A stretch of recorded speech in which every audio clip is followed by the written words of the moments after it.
Feedback নিয়ে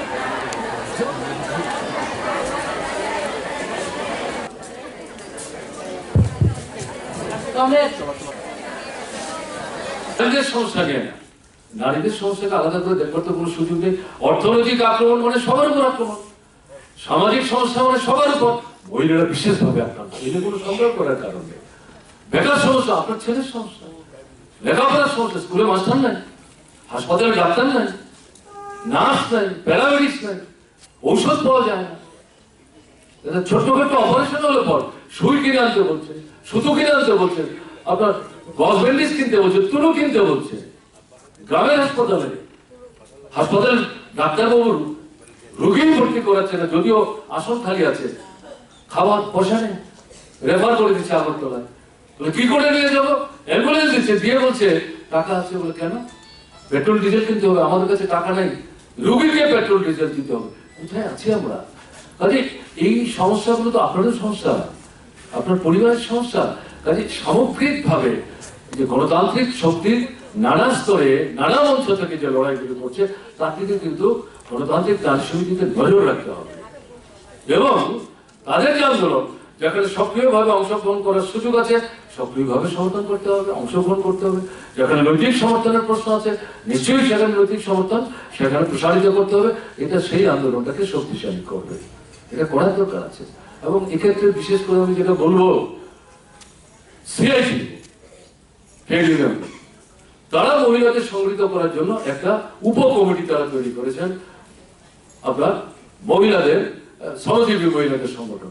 শ্রমজীবী মহিলা মানে আপনারই তো বোন, আপনারই মেয়ে, আপনারই নিকটাত্মীয়, তাদেরকে আলাদা করে তারা সংগঠিত করার চেষ্টা করছে। এই যে সংগঠনটা, এর সাথে গণতান্ত্রিক নারী সমিতির একটা আর্থিক সম্পর্ক গড়ে তুলতে হবে। এই গণতান্ত্রিক নারী সমিতি শ্রমজীবী মহিলাদের প্রতিদ্বন্দ্বী না, এবং শ্রমজীবী মহিলা সংগঠন গণতান্ত্রিক নারী সমিতির প্রতিদ্বন্দ্বী না, একটা আরেকটার পরিপূরক। এই ভাবনায় জারিত হয়ে উভয়কে সহযোগিতা করতে হবে।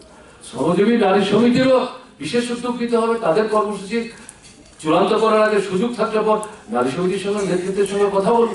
আবার গণতান্ত্রিক নারী সমিতি আপনাদের কোন কর্মসূচি চূড়ান্ত করার আগে সুযোগ যদি থাকে শ্রমজীবী নারী সমিতির নেতৃত্বের সাথে কথা বলুন।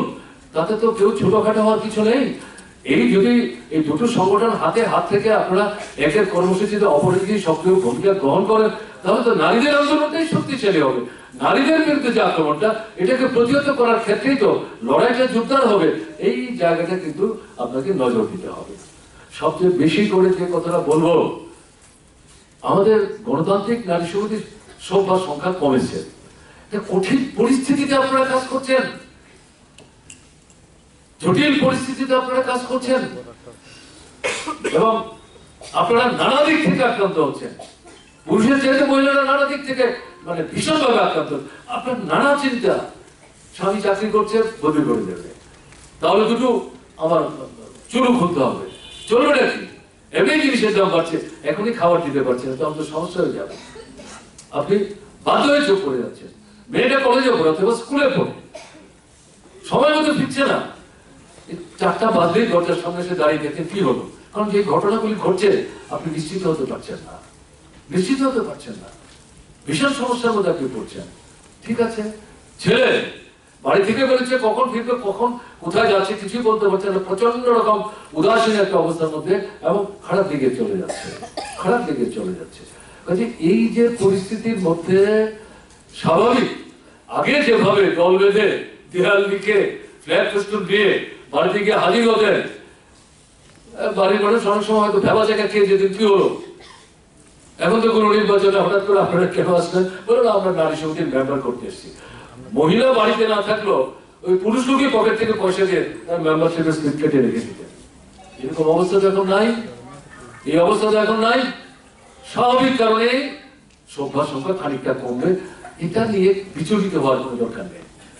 কিন্তু যেটা আপনাদের কাছে আমার আবেদন থাকবে, শ্রমজীবী বংশের যে মহিলা, গরিব বংশের যে মহিলা, কৃষক মহিলা, মজুর মহিলা দৈনন্দিন পরিশ্রম করে পুরুষটার সঙ্গে হাতে হাত ধরে এই পরিবারটাকে বাঁচিয়ে রাখবার চেষ্টা করছে, এরকম অংশের যারা মায়েরা বলে আছেন। এক সময় গণতান্ত্রিক নারী সমিতি ওই সাধনা চক্রবর্তী, লীলা ভট্টাচার্যরা, সরুজ দত্ত, তারা যখন এই মানে সংগঠনটা সংগঠিত করার চেষ্টা করছিলেন এবং বিশেষ করে গণমুক্তি পরিষদ দারুণভাবে সাহায্য করেছে এবং সংগঠনের ভিত্তিটাই তৈরি হয়েছিল উপযোগী মায়া এবং বোনেদের মধ্যে। এই জায়গাটাতে তারা সবচেয়ে বেশি জোর দেওয়ার চেষ্টা করেছেন, কারণ মধ্যবিত্তদের মধ্যে শহরতলিতে ঢুকবাড়িতে তখন কোনো সুযোগ ছিল না। এই আগরতলার অভিজ্ঞতা কি, বীরেন দত্ত এমপি নগরের নির্বাচনে আগরতলার ওয়ার্ডে বীরেন দত্ত হেরে যাচ্ছে। আমি অতীতের পাতা ঘাটতে গিয়ে এই তথ্য পেয়েছি, সেটা আমি বললাম। ফলে মধ্যবিত্তদের মধ্যে ঢোকা কিন্তু কঠিন ছিল।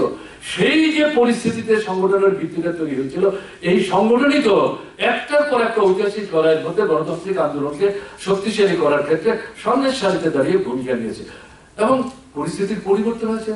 4 লাখ 5 লাখ 6 লাখ পর্যন্ত ব্যাপার করেছেন এবং আগরতলা কেন ত্রিপুরার যে কোনো জায়গায় যে কোনো রাজনৈতিক সমাবেশে অর্ধেক অথবা কোনো কোনো জায়গায় অর্ধেকের বেশি মায়েরা করে আসছে। কেমন না, কাজে এই পরিস্থিতির মধ্যে পরিবর্তন হয়েছে। কিন্তু এই জায়গাটা দাঁড়িয়ে আপনাদের সবচেয়ে বেশি নজর যেখানে রাখা দরকার, কোটা পূরণ করে না, এটা তো নিশ্চয়ই সাংগঠনিক একটা প্রকল্প, এটাকে মাথায় রেখে আপনাকে ভূমিকা নিতে হবে। কিন্তু এই যে অংশটা, এই অংশের মায়েদের বোনেদের মধ্যে কিন্তু আমাদের যেতে হবে, তাদের মধ্য থেকে বেশিরভাগ মা বোনদেরকে সভ্যা করে আমাদের সংগঠনের মধ্যে আনতে হবে। তার অর্থ এই না মধ্যবিত্ত বা একটু উচ্চবিত্ত ঘরের মায়েরা বোনেরা যারা আদর্শের টানে তারা আকৃষ্ট হয়ে আমাদের সঙ্গে আসছেন, তাদেরকে খাটো করে দেখার প্রশ্ন নাই, গুরুত্ব কম দেওয়ার প্রশ্ন আসেই না। কিন্তু ওই জায়গাটা যদি গুরুত্ব সচেতন ভাবে সংগঠনের সর্বস্তরে নেতৃত্বের উদ্যোগে না নেওয়া হয়, তাহলে কিন্তু ভিত্তিটা নড়বড়ে হয়ে যাবে। দাম বাড়ছে, টাকার দাম কমছে, মুদ্রাস্ফীতি হচ্ছে, আক্রমণ হচ্ছে, এই হচ্ছে, প্রচন্ড রকম নিরাপত্তাহীনতায় ভুগছে। ত্রিপুরাতে এরকম ছিল না। মুসলিম বংশের মানুষের উৎসব শুধু মুসলিমরা প্রতিপালন করতেন না, হিন্দু, মুসলমান, বৌদ্ধ, খ্রিস্টান মিলেমিশে একসাথে আমরা পালন করতাম। আবার হিন্দু বংশের মানুষের যে উৎসব, হিন্দু, মুসলমান, বৌদ্ধ, খ্রিস্টান নির্বিশেষে একসাথে মিলেমিশে আমরা এই অনুষ্ঠানগুলি পালন করতাম। এখন এটা করার মতো অবস্থা আছে? নেই। প্রচন্ড ভাবে একটা মনস্তাত্ত্বিক চাপের শিকার হয়ে তারা নিজেরা ঘরের মধ্যে পর্যন্ত নিরাপদ তারা বোধ করতে পারছে না। এবং তাদের যে এলাকা, রাস্তাঘাট, জলপথ ত্রিপুরার সব জায়গায় নষ্ট হয়ে গেছে, কিছুই করছে না। এবং এই সংখ্যালঘু বংশের যে মানুষ, তাদের যে এলাকাগুলো, সেগুলো চরম ভাবে অবহেলিত হচ্ছে। এই যে পরিস্থিতি চলছে, এর পাশাপাশি কি স্লোগান দিয়েছিল? নেশামুক্ত ত্রিপুরা করবে। এখন কি হচ্ছে?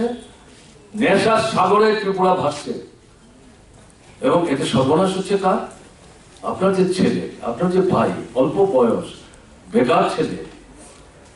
এবং এর সময় এদেরকে তারা ব্যবহার করেছে বাইক বাহিনীর মানে মাসুল ম্যান হিসাবে। এখন বুঝতে পারছে সর্বনাশ করে ফেলেছে, ভুল করে ফেলেছে।